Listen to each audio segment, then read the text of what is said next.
नमस्कार, मैं कृतिका और पेश आज की प्रमुख हलचल। मध्य प्रदेश के पूर्व मुख्यमंत्री सर्वहारा वर्ग के नेता स्वर्गीय श्री कुंवर अर्जुन सिंह जी की पुण्यतिथि पर देश और प्रदेश भर से आए उनके अनुयायियों ने राव सागर तालाब चुरहट में स्वर्गीय श्री कुंवर अर्जुन सिंह जी की समाधि स्थल में पहुंचकर अपनी भावभीनी श्रद्धांजलि अर्पित की।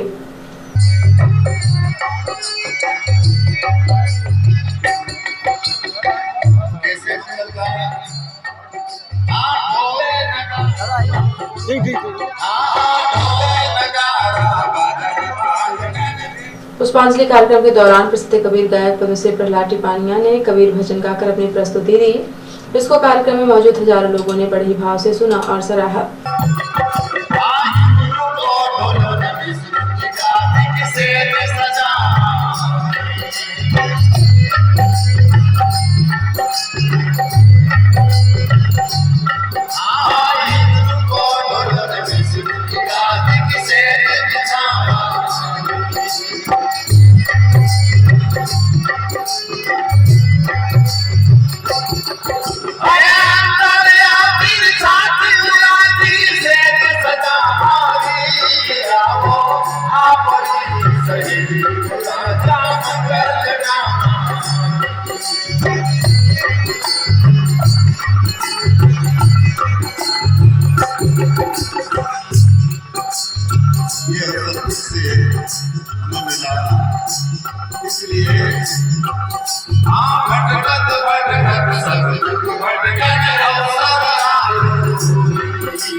यहाँ से चले गए, इसमें से निकल गए, यहाँ से चले गए, वो इसमें से निकल गए,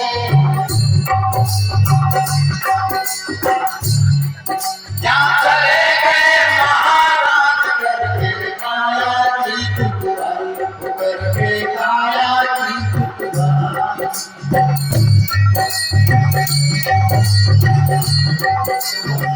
स्वर्गीय श्री कुंवर अर्जुन सिंह जी ने चुरहट से अपने राजनीतिक जीवन की शुरुआत करके मध्य प्रदेश और राष्ट्रीय स्तर पर अपनी अलग पहचान बनाई थे। दुपट्टा मजदूरों को मालिक बनाने, झुग्गी वासियों को जमीन का पट्टा देने, चंबल क्षेत्र में 10 समस्या का समाधान करने, संस्कृति के केंद्र भारत भवन का निर्माण, विषम परिस्थितियों में पंजाब समस्या का समाधान और शिक्षा के क्षेत्र में उनकी उपलब्धियों को हमेशा याद किया जाएगा।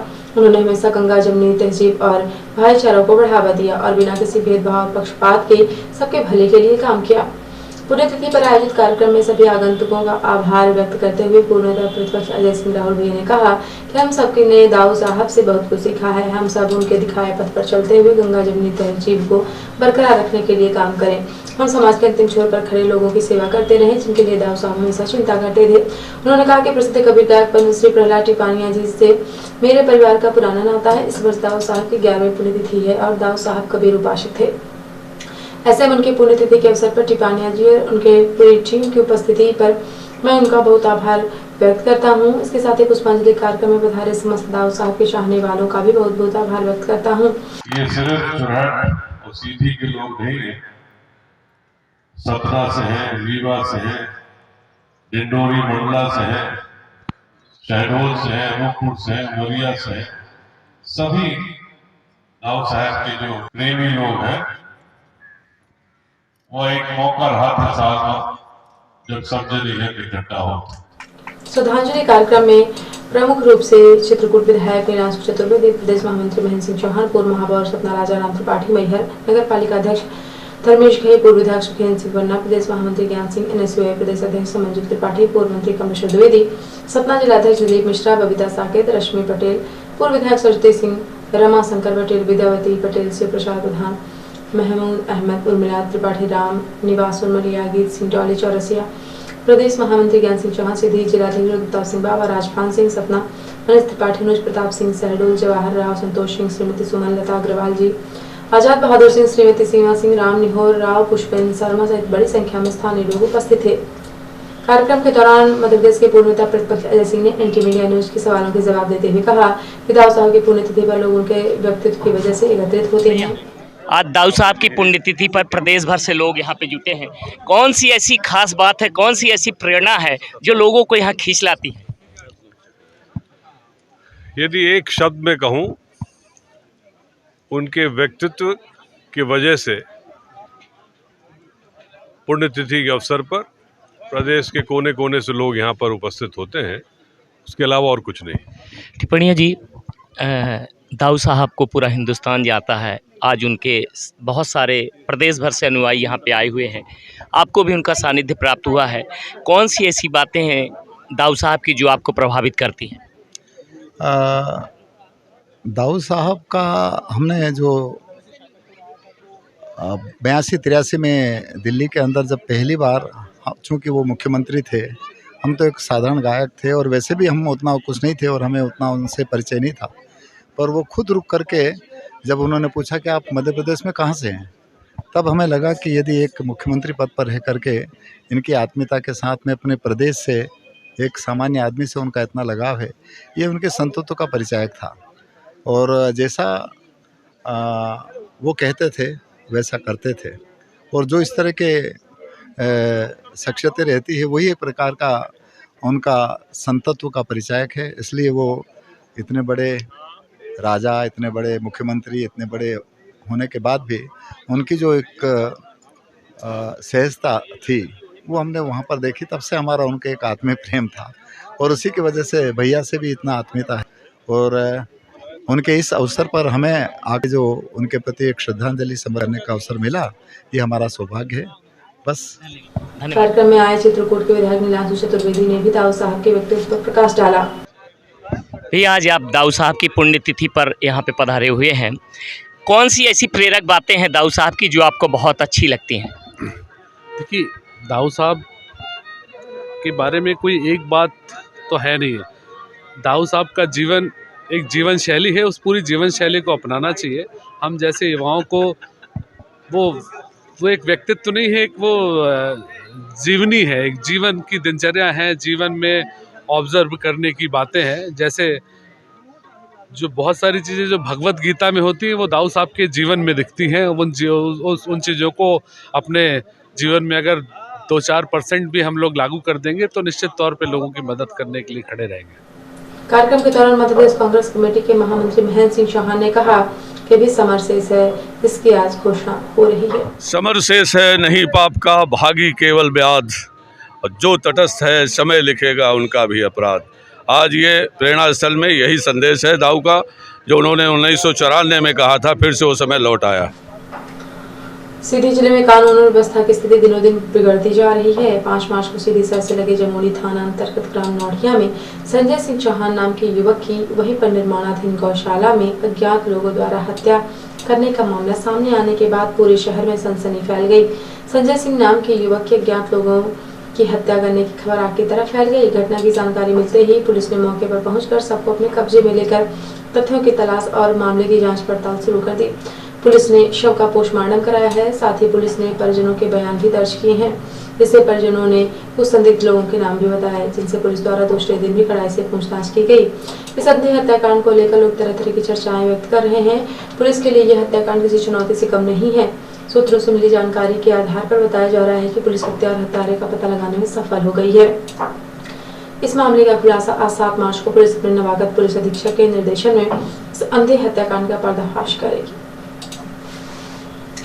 6 मार्च को सीधी शहर के बटेलपुर में स्थित लोहे सीमेंट की दुकान प्रतीक ट्रेडर्स में कुछ लोगों ने मामूली विवाद के चलते दुकान में जमकर तोड़फोड़ कर दी और दुकानदार से मारपीट की। घटना के बाद दुकानदार ने जिला कोतवाली पहुंचकर घटना की रिपोर्ट दर्ज करा दी है। इस घटना के पीड़ित दुकानदार ने एनटी मीडिया न्यूज को अपने साथ हुई मारपीट घटना की जानकारी दी और कहा कि पुलिस द्वारा उनकी रिपोर्ट उनके बताए अनुसार नहीं दर्ज की रही है। फिलहाल पुलिस इस घटना को मारपीट की घटना मानकर मामले की जाँच पड़ताल कर रही है। सर, हम अंदर बिल बना रहे थे, लोहा तोला रहे थे, तो बाहर ऑटो वाला 15 बोरी बिल काटे थे तो ऑटो वाला लगा रहा था, तो हम देखे नहीं, हम अपने काउंटर में निगाह थी और जब शीशा हमारा बंद था काउंटर के अंदर, जब दिखे कि भीड़ सामने लग गई, आवाज़ तो आ नहीं रही थी, पहले भीड़ लग गई तो किस बात के लिए भीड़, ऑटो वाले को मार रहे थे। तो हम बाहर निकले कि भाई ना मारो, यहाँ झगड़ा ना करो, हम दुकानदारी करने दो। हम जब दिखन के मार जावे तो भगन भीतरे सकाई गए, तो फिर शीशा उसा की गेट बंद कर लियन, शीशा उसा तोड़ के सब सकाए आए, मारे लागे। फिर हम काउंटर के अंदर घुसे, काउंटर तो लाठी एक राड इनसे पाए हैं तो लोहे के, और ये छुरा मारी नहीं, या कटा है छुरा से, ठीक ना। और फिर टीवी हम फोड़ दी। आपने इस घटना की एफआईआर दर्ज कराई है? कराए रहन साहब, तो अपने मन से लिख ली नहीं पुलिस वाले। क्या लिखा है उन्होंने? क्या आपकी बात नहीं लिख रहे हैं? ना, हमारी बात नहीं लिख रहे हैं, वो लिखे हैं कि तुम्हारी दुकान में तोड़ फोड़ हुआ है, मारपीट हुई है, लेकिन तुम्हारा पैसा नहीं ले गया है। तो हम 6 मार्च को अपनी 6 सूत्री मांगों को लेकर अजाक्स संगठन सीधी शहर की सड़कों पर निकल आया और अपनी मांगों के समर्थन में जमकर नारेबाजी करते हुए जिला कलेक्ट्रेट पहुंचा। जिला कलेक्ट्रेट में पहुंचकर अजाक्स के जिलाध्यक्ष के.एस. नेताम ने तहसीलदार को मुख्यमंत्री के नाम का 6 सूत्री ज्ञापन सौंपा।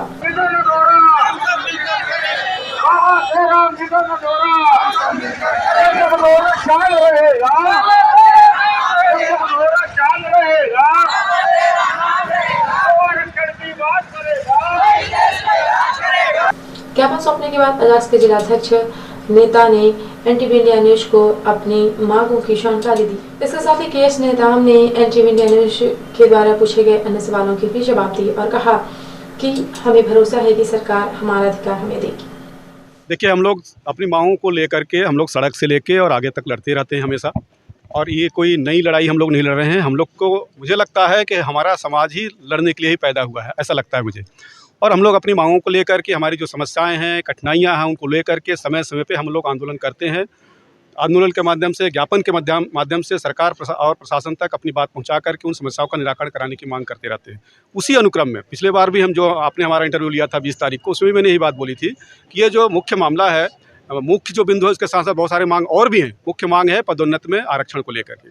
पदोन्नत में आरक्षण जो 30 अप्रैल 2016 को माननीय हाईकोर्ट ने समाप्त किया था, और समाप्त करने के बाद केवल समाप्त नहीं किया था, समाप्त करने के साथ साथ उन्होंने यह भी निर्देश दिया था कि जो पदोन्नत पा चुके हैं SC/ST के अधिकारी कर्मचारियों को रिवर्ट कर दिया जाए। लेकिन अजाक्स की सक्रियता के चलते, अजाक्स मैदान में आने के कारण वो ऐसा नहीं हो पाया। हमारे यहाँ के सारे अधिकारी कर्मचारी जो पदोन्नत पा कर के ऊँचे ओहदे पे पहुँचे हैं, वो अभी भी अपने पदों पर रह करके काम कर रहे हैं। यहाँ पे ऐसी स्थिति निर्मित नहीं हुई, वो सिर्फ और सिर्फ अजाक्स के कारण। अजाक्स ने बहुत बड़ा आंदोलन किया, जिसके चलते ये अभी बचा हुआ है। और 30 अप्रैल को जो निर्णय आया, उसके विरुद्ध हम लोग 29 मई 2016 को सीधी में बहुत बड़ा कार्यक्रम किए थे। इसके बाद 12 जून 2016 को भोपाल में बहुत बड़ा कार्यक्रम हुआ, जिसमें स्वयं सरकार के मुखिया माननीय शिवराज सिंह जी स्वयं चलकर आए हमारे बीच, और उन्होंने घोषणा की मंच के माध्यम से कि पदोन्नत में आरक्षण का जो मामला है वो हर हाल में जारी रहेगा, किसी भी सूरत में इसको ख़त्म नहीं होने देंगे। इसके लिए नियम बनाना पड़ेगा, तो हम नियम बनाएंगे, और कोर्ट जाना पड़ेगा तो सुप्रीम कोर्ट जाएंगे। और उन्होंने यह भी घोषणा की वहाँ पे कि अजाक्स तय कर ले कि सुप्रीम कोर्ट में किन वकीलों को रखना है, वही वकील उनको अपॉइंट कर दें, वो करें। सर, यदि लगता है कि सरकार की मंशा ठीक है तो उसको कर देना चाहिए। फिर आप लोगों को भी संशय बना हुआ है, आप लोग को बार सड़क पे आना पड़ रहा है। आप सरकार की मंशा को लेकर क्या सोचते हैं आप लोगों का? सर, मैं पिछले बार भी बोला था, यही दोबारा भी मैं उसी बात को कह रहा हूँ कि सरकार की मंशा तो मुझे लगता है ठीक है, लेकिन जो कुछ वरिष्ठ अधिकारी हमारे भोपाल में जो मंत्रालय में, सचिवालय में बैठे हुए हैं, वो कुछ अपने तरफ से कुछ ड्राफ्ट तैयार करके और सरकार के सामने रखे हैं GAD के पास कि ये ड्राफ्ट लागू करिए, और इसी बात पे सहमत नहीं बन पा रही है। अजाक्स की जो मांग है वह है कि सुप्रीम कोर्ट के जो वरिष्ठ अधिवक्ता श्री मनोज गोरकेला साहब ने जो पदोन्नत नियम नवीन तैयार किया है, वो संविधान के अनुरूप है, सुप्रीम कोर्ट की मंशा के अनुरूप है, सरकार के अनुरूप है। हम चाहते हैं कि वो जो ड्राफ्ट है हूबहू वो लागू हो जाए। रिपोर्टर हिमानी रौतेला ने बताया कि जिलाधिकारी जिला निर्वाचन अधिकारी धीराज सिंह गारवाल के निर्देशों के क्रम में विधानसभा सामान्य निर्वाचन 2022 की मतों की गणना आगामी 10 मार्च को चुनाव आयोग द्वारा निर्धारित की गई है। आदर्श आचार संहिता को दृष्टिगत रखते हुए मतगणना के कार्यों में कोई कमी न होने पाए को लेकर 6 मार्च दिन रविवार को MB PG कॉलेज एवं इंटर कॉलेज के सभागार में मतगणना कार्य हेतु नियुक्त सुपरवाइजर, माइक्रो ऑब्जर्वर एवं मतगणना सहायकों को EVM हैंड्स ऑन प्रशिक्षण परियोजना निदेशक नोडल अधिकारी EVM वीवीपैट पंकज कुमार, सहायक नोडल अधिकारी अखिलेश शर्मा एवं मास्टर ट्रेनरों द्वारा पावर प्रेजेंटेशन के माध्यम से 2 पालियों में सैद्धांतिक एवं व्यवहारिक प्रशिक्षण का रूप दिया गया। नोडल अधिकारियों एवं मास्टर ट्रेनरों ने ईवीएम एवं वीवीपैट की विस्तृत रूप से जानकारी दी। उन्होंने कहा कि मतगणना कार्यों को संयम व लगन और सहनशीलता की अहमियत पर प्रकाश डालते हुए कहा कि त्रुटि रहित मतगणना चुनाव आयोग एवं जिला निर्वाचन अधिकारी की प्राथमिकता है। इस कार्य में किसी भी प्रकार की लापरवाही न हो, इस पर विशेष ध्यान देने की जरूरत है। उन्होंने कहा कि मतगणना के दौरान जो भी दायित्व दिए गए हैं उनका भारत निर्वाचन आयोग की गाइडलाइन के अनुसार निर्वहन करना सुनिश्चित करें। उन्होंने कहा कि मतगणना के दौरान भारत सरकार और राज्य सरकार की कोविड-19 गाइडलाइन का पालन करना अनिवार्य है। रिपोर्टर हिमानी रौतेला ने बताया कि वीकेंड पर नैनीताल में हजारों पर्यटक घूमने पहुंचे। इस दौरान नैनीताल में खिली खिली धूप और सुहाना मौसम रहा। सुहाने मौसम का लुत्फ उठाने पहुंचे पर्यटक इस दौरान नैनीताल की खूबसूरत वादियों में सुहाने गीत भी गाए। अक्सर नैनीताल के पंत पार्क में 80 साल के हो चुके बुजुर्ग संगीतकार आपको गीत गाते हुए दिखेंगे। इस दौरान पर्यटकों ने भी गीत का आनंद लिया और स्वयं संगीत गाकर काफी खुश नजर आए। मेरे सपनों की रानी कब आएगी तू, आए तो मस्तानी कब आएगी तू, जिंदगानी कब आएगी तू, चलिया तू चलिया बदोशा आशिक दिल का। और अब इस प्रादेशिक हलचल। मध्य प्रदेश में 1 अप्रैल से सस्ती होगी शराब। विदेशी लेकर 50 से 500 रुपए तक कम में मिलेगी। 110 का देसी पौवा 85 में मिलेगा। होशंगाबाद नर्मदा में डूबने से 4 युवकों की मौत। नर्मदापुरम में 2.5 घंटे चले रेस्क्यू के बाद निकाले शव। ग्वालियर के मोहना में आधी रात डकैती। भाजपा नेता और गल्ला कारोबारी को 1 घंटे तक सरिया और लाठियों से मारा। अलमारी से लूट ले गए 12 लाख। एमपी में कर्मचारियों के लिए बड़ी खबर। सीएम शिवराज बोले वर्कर्स का डीए अप्रैल से 31% करेंगे। और अब पैसा राष्ट्रीय हलचल। यूक्रेन में बमबारी के बीच फंसे स्टूडेंट छात्र बोले इजिप्ट नाइजीरिया की सरकारें अपने अपने छात्रों को बचाने आ रही हैं, भारत सरकार कब आएंगी। बेसक हेडक्वार्टर अमृतसर में अंधाधुंध गोलीबारी। जवान ने 4 साथियों की हत्या करके सुसाइड किया। कश्मीर के श्रीनगर में ग्रेनेड हमला, 1 नागरिक की मौत, पुलिसकर्मियों समेत 24 घायल। और पुणे में प्रधानमंत्री मोदी ने पुणे मेट्रो प्रोजेक्ट का उद्घाटन। 9.5 फीट ऊंची शिवाजी महाराज की प्रतिमा का अनावरण किया। तो ये थी आज के प्रमुख हलचल। यदि आप न्यूज फेसबुक पर देखते हैं तो पेज को लाइक और फॉलो करें। यूट्यूब पर देखते हैं तो चैनल को लाइक और सब्सक्राइब करना बिल्कुल ना भूलें। आप किसी भी न्यूज को तत्काल पढ़ने के लिए लॉगिन करें www.ntvndianews.com। सीधे एवं हिंदी के प्रत्येक न्यूज का अपडेट अपने फोन पे पाना चाहते हैं और प्ले स्टोर से हमारा app NTV India news download करें। जुड़े रहे अपने आसपास के समस्त गतिविधियों से NTV इंडिया न्यूज के साथ। नमस्कार।